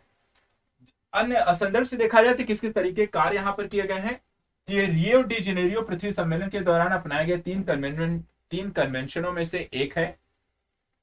भारत में इसके लिए MOEF या NCC नोडल मंत्रालय है, जो कि कह सकते हैं एनवायरमेंट जो मंत्रालय है, यह देश में इस कन्वेंशन के कार्यान्वयन की यहाँ पर देखरेख करता है। इसके साथ साथ UNCCD के तहत शुरू की गई प्रमुख जो पहले हैं उसमें है भूमि निम्नीकरण तटस्थता लक्ष्य निर्धारण कार्यक्रम, इच्छुक देशों जैसे कि भारत सहित उनकी राष्ट्रीय स्वच्छ लक्ष्य निर्धारण प्रक्रिया का समर्थन करना। LDN कोर्स इसे UNCD के COP13 के दौरान आधिकारिक तौर पर लॉन्च किया गया और इसका उद्देश्य है संधारणीय भूमि परियोजनाओं के लिए निजी पूंजी को जुटाना और सार्वजनिक रूप से धन को यहां पर उसका लाभ उठाना है। इसके साथ साथ लैंड और लाइव कार्यक्रम भूमि क्षरण मरुस्थलीकरण और सूखे के समन की चुनौतियों का यहाँ पे समाधान भी केंद्रित करना है। COP15 देखा जाए तो सरकार निजी क्षेत्र को सिविल सोसाइटी के नेतृत्व करता और दुनिया भर के हितधारकों को यहाँ पर एक ही मंच पे लेना है। साथ ही भविष्य में भूमि के साथ प्रबंधन में यहाँ पर गति लाना, उसमें तेजी लेकर आना है। वर्ष 2019 में अगर हम देखें तो भारत ने भी UNCCD के COP14 की मेजबानी की थी और इस सम्मेलन में भारत ने 2030 तक 26 मिलियन हेक्टेयर निम्नीकृत भूमि की पुनर्बहाली का यहाँ पर लक्ष्य रखा था। और COP14 की जो थीम थी भूमि की पुनर्बहाली भविष्य की सततता। इसके साथ साथ देखा जाए COP15 के जो प्रमुख निष्कर्ष हैं, जैसे कुछ इसमें नई प्रतिबद्धताएं इसमें शामिल की गई हैं कि 2030 तक 1 अरब हेक्टेयर निम्नीकृत डिग्रेडेड भूमि के पुनर्स्थापन में तेजी लाई जाएगी। इसमें डेटा संग्रह निगरानी के सुधार के माध्यम से इसका काम किया जाएगा। 2022 से 2024 के लिए सूखे पर एक अंतर सरकारी यहां पर समूह की स्थापना की जाएगी, निकाय की स्थापना करना है। रेत व धूल के तूफान और अन्य बढ़ते आपदा जोखिम का भी इसमें समाधान शामिल किया गया है। इसके अलावा कुछ नई घोषणाएं भी की गई हैं, जैसे कि आबिद जान आह्वान, इसे दीर्घकालिक पर्यावरण संधारणता को बढ़ावा देने के लिए राष्ट्राध्यक्षों और सरकार प्रमुखों ने यहां पर जारी किया है। इसमें भूमि के सफलतापूर्वक पुनर्स्थापन के लिए लैंगिक समानता प्राप्त करने पर आबिद जान यहाँ पे घोषणा इसे लागू किया गया है। COP15 में जिसमें भूमि जीवन विरासत घोषणा यह प्रमुख रिपोर्ट वैश्विक भू परिदृश्य के निष्कर्षों को यहाँ पर संबोधित करती है। इसके साथ साथ अगर हम देखें तो इसमें आपको कुछ अन्य पहले भी यहां पर शामिल हैं सम्मेलन में, जैसे कि सूखे की संख्या रिपोर्ट 2022। इसमें कहा गया है कि 2022 में 2.3 अरब से अधिक लोग जल संकट संबंधी समस्या का सामना कर रहे हैं। भूमि के व्यवसाय के संबंध में पहल संबंधी अगर देखें तो इसका उद्देश्य इस पहल में भाग लेने वाली कंपनियों के द्वारा भूमि निर्णीकरण तटस्थता की दिशा में की गई प्रतिबद्धताओं को स्पष्ट करना है। उसी तरीके से सॉहेल सोर्सिंग चैलेंज, इसमें देखा जाए तो ग्रेट ग्रीन वॉल को विकसित करने वाले समुदायों की प्रगति की निगरानी करना है। इसमें रोजगार को सृजित करना है, उपज का व्यवसायीकरण करना है और प्रौद्योगिकी का उपयोग करने में से सक्षम बनाया जाना है। इसके साथ साथ एक और इसमें पॉइंट ऐड किया गया है, ग्रेट ग्रीन वॉल अफ्रीका नेतृत्व वाला एक आंदोलन है। इसका देखा जाए तो उद्देश्य अफ्रीका के एक छोर से दूसरे छोर तक करीब 8 किलोमीटर क्षेत्र के विश्व का प्राकृतिक जो होता है हरित क्षेत्र के रूप में विकसित करना है। और ट्राउटलैंड या UNCCD का नया जन जागरूकता एक अभियान है। तो देखा जाए तो यहाँ पर काफी सारी पहलें और प्रतिबद्धताएं इस समूह से यहाँ पर आपको जुड़ी हुई दिखाई देती हैं। इसके अलावा global plastic outlook policy scenario 2060 नाम से यहाँ पर देखा जाए तो आर्थिक सहयोग विकास संगठन के द्वारा जारी की गई एक रिपोर्ट है 2060। जो इस रिपोर्ट में यहाँ पे जो अनुमान लगाए गए हैं 2060 के संदर्भ से कि पहला की आर्थिक और जनसंख्या वृद्धि के कारण प्लास्टिक का उपयोग और प्लास्टिक कचरा विश्व स्तर पर लगभग 3 गुना हो जाएगा 2060 तक। उप सहारा अफ्रीका और एशिया जैसे उभरती अर्थव्यवस्थाओं में सबसे अधिक वृद्धि की संभावना प्लास्टिक कचरे के रूप में। प्लास्टिक के जीवन चक्र से निम्नलिखित प्रभाव में दोगुने की अधिक वृद्धि होने का संभावना है कि प्लास्टिक के कारण ग्रीन हाउस गैस का उत्सर्जन डबल हो जाएगा, ओजोन का जो निर्माण हो जाएगा वो डबल होगा और अम्लीकरण और मानव जो विषाक्तता की स्थितियां हैं वो भी यहां पर आगे 2060 तक कई गुना बढ़ जाएंगी। इसके अलावा स्टॉकहोम कन्वेंशन देखा जाए तो सुर्खियों में इसलिए रहा कि स्टॉकहोम कन्वेंशन की एक दीर्घस्थायी कार्मिक प्रदूषणों पर समीक्षा की समिति की 18वीं जो बैठक है यहां पर हाल ही में संपन्न हुई है। इस बैठक के कुछ निष्कर्ष हैं। समिति ने विचाराधीन 5 रसायनों में से 4 की यहां पर इसमें समीक्षा की है। कौन कौन से 5 रसायन है तो डी क्लोरो डिक्लोरेन प्लस जो कि ज्वाला मंदक के रूप में काम करते हैं, UB328 जो कि स्टेबलाइजर के रूप में यूज किए जाते हैं, मीडियम चेन क्लोरीनेटेड पैराफिन जो ये भी ज्वाला मंदक है, लॉन्ग चेन परफ्लोरो कार्बोक्सिलिक एसिड जो कि PFCA है, और क्लोरपायरीफोस जो कि एक कीटनाशक है। तो यहाँ पर इनके संदर्भ में यहाँ पर इनका परीक्षण किया गया कि किस तरीके से इन पर क्या काम किया है, किस पर प्रतिबंध लगाना है, जैसे चीजों को लेकर के। तो देखिए ये हमारा आज का पहला जो लेक्चर है, पहला जो कॉन्सेप्ट है, पहली जो क्लास है, पहला जो एपिसोड, आप जो भी कहें से, आज हमने यहाँ पे पर्यावरण से संबंधित काफी सारे कॉन्सेप्ट को, काफी सारे नए घटनाक्रमों को, काफी सारी योजनागत चीजों को, नई चीज चर्चा के विषय यहाँ पर हमने देख लिए। नेक्स्ट वीडियो में एनवायरमेंट से रिलेटेड ऐसे कुछ और घटनाक्रम को लेकर आएंगे। तब तक यहाँ पर इस वीडियो को एक दो बार देख लीजिएगा, रिवीजन कर लीजिएगा, कैसा लगा जरूर बताइएगा, और किस तरह की चीजें आपको रिवेंस के एस्पेक्ट से वीडियो या करंट के एस्पेक्ट से आपको वीडियो कैसी लगी कमेंट में जरूर बताइए। Thank you so much and good luck.